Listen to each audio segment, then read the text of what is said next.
shows do you do? I mainly do children's shows. I perform for schools, daycares, libraries, churches. I do the occasional birthday party, community events. Most of the time, I am hired as a children's performer or family entertainment, like at fairs and community events. That is often family oriented.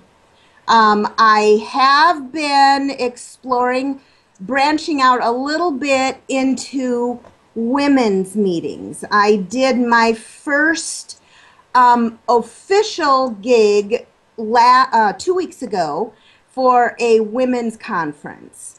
And I had written a new show with a grandma puppet. And so that was a little different for me. But most of what I do is children's entertainment. Okay. What encouraged you to branch out into the women's conference and the women's market like that?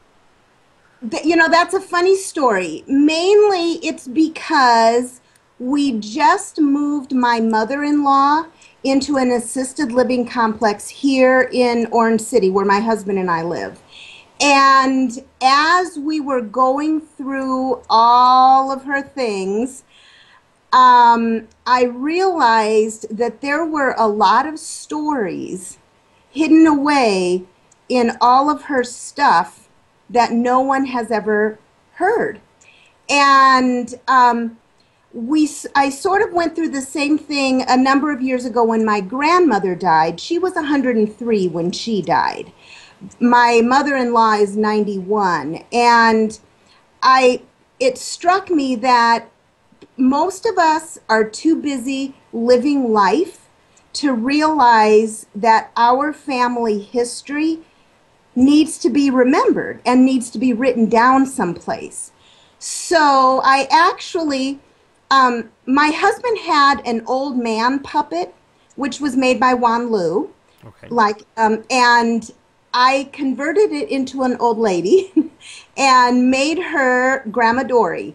And I wrote the program based on the stories both from my grandmother and from my mother-in-law.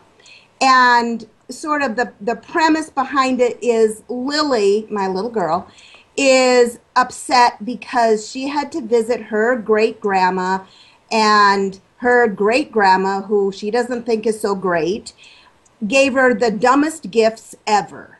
It was this stupid old quilt and a pillowcase doll. And she, being the fashionable lady that she is, doesn't know what she's supposed to do with this.